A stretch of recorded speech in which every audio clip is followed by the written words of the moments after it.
matter my life or death, I can protect you. I will. You have my sword. And you have my bow.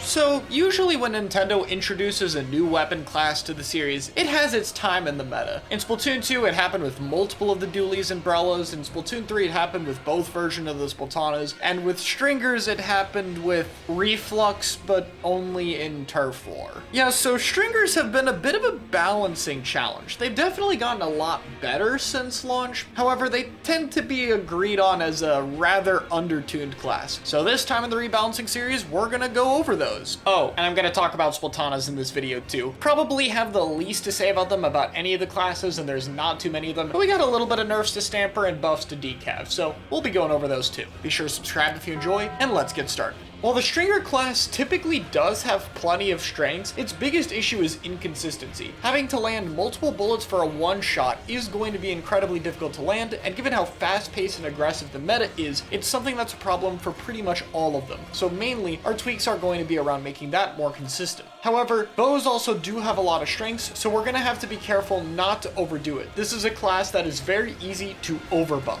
So while it's not a global change, I think one thing that we have to be careful of immediately is AoE spam from Tri-Stringer and Wellstring. Usually, anything that has a giant AoE hitbox has major cooldown to it, be it in both ink efficiency and whiting frames. For example, Range Blaster has 9 shots and has about a second of whiting frames. And there's plenty of other examples for this, stuff like Explosher or Dynamo Roller, to use some from different classes. However, Tri-Stringer and most notably Wellstring don't really have much of a cooldown or ink efficiency issues. And so, there have been a lot of complaints about AoE spam of the weapon, which means since this series is about trying to put the weapons in an ideal spot, I want to adjust it a little bit to tone back that spam. So that being said, let's start off with Tri-Stringer. I think this weapon is pretty close to being good right now. It has sufficient enough weapon kits and some sufficient strings between the AoE of the weapon up close, as well as a one-shot at a sizable distance. So there's a few things I'd want to change. Most importantly to me is the long-range one-shot hitbox. This is possibly the hardest one-shot to hit in the entire game. And one change that Reef-lux got to help with that is having the arrows get closer to each other as it charges up to make the one-shot more reliable. I just like to copy over the same change to Tri-Stringer. So as it's going through its second charge, the arrows will be a little bit closer together, making it a bit more reliable to get a one-shot, which is a huge buff on its own. However, I do want to tone back the AoE spam just a little bit. So what I'll do is make it so that the first ring of charge takes 5 frames longer, and the second ring of charge is 5 frames faster. So basically all this does is it takes 5 more frames to get the AoE, so you can't spam it as much. However, the weapon's charge time is basically unchanged. And a big reason as to why I'm doing that is I would like to buff the AoE slightly for Tri-Stringer. I just want to bump up the radius size by about 10%, which isn't too much given how small they are. But I think now that Tri-Stringer can actually paint lines for its teammates, and on the ink line kit specifically gets a decent amount per game, giving it a bit better AoE so it can combo better with other meta-relevant weapons like Range Blaster or Slosher, for instance, can help it a lot with being picked in certain team comps. And that's about all I do.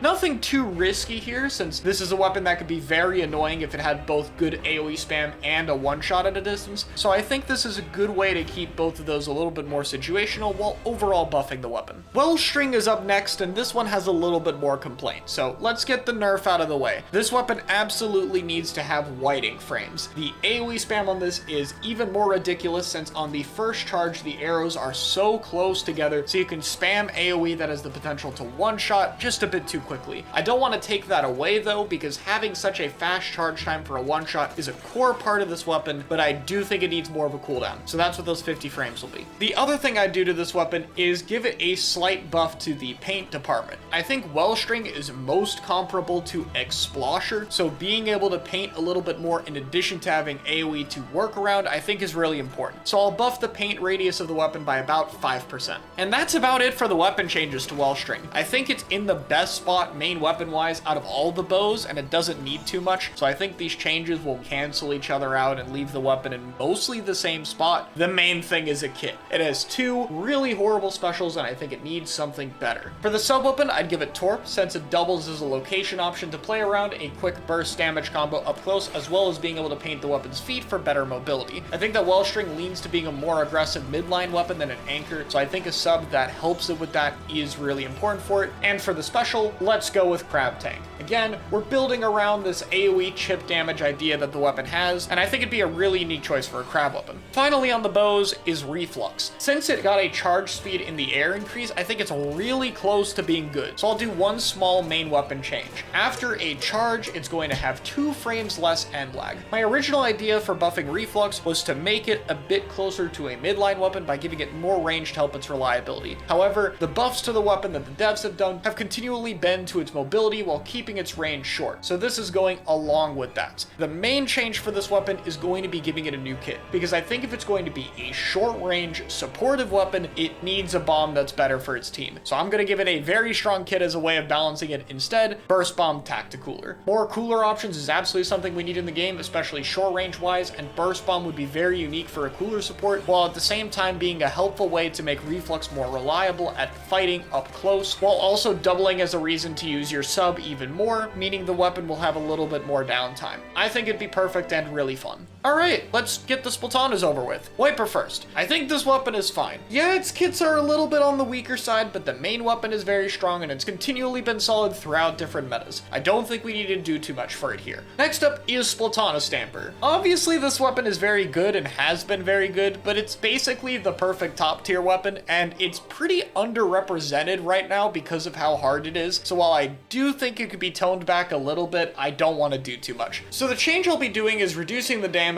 slightly, from 35 to 34 on horizontal and 70 to 68 on vertical slashes. And the main idea for this is to reduce the amount of times it's going to be comboing with other options. It'll still have all of the combos it does with itself, just fine though. However, this weapon could be really annoying comboing with things like lethal bombs and accidentally killing you that way, something that was actually fixed with Pencil by having its damage be slightly under 70. And the idea is to have the same apply here, either with horizontal slashes or verticals. I wanted to be really careful not to remove any of its core combos it has with itself or its toolkit like burst bombs or zipcaster. And I didn't want to do 220 zip because I don't want to make it too slow at getting its entry tool. I think this change is really all it needs. Anyway, the only Splatana that actually needs some balance change is Decavitator. Everyone overhyped this thing before it came out, and turns out, yeah, that's actually pretty slow and doesn't have a lot of range, doesn't paint super well. Luckily, it's good in the kits department. I think the weapon just needs to be a little bit faster because the dash slash is still a very cool strength of the weapon. So I'll make it so that the dash itself, not the charge time or ending lag, is made about 50% faster so you don't die before the slash comes out as often, and then I will give a slight 2-frame end lag reduction on its horizontal flicks. That's a good bit of changes though for a weapon that's pretty good at lower levels, so it will come with a small nerf, which is just a 5% hitbox reduction on the charge slash, both for the beam and the one-shot hitbox. Because let's face it, it's a little bit too wide. That's really all I would do for this weapon. I think it has unique strengths and kits already. It's just a little bit too slow for its range value to get a whole lot done right now at the highest level of play. So I think just changing that a little bit is fine. It's still the slowest Splatana in the game, and it still has less range than the other two. So I think it has plenty of weaknesses. But there you go. That's how I would change Splatanas and Stringers. We're almost done with this series, so I hope you guys have been enjoying it, and I'll see you all next time.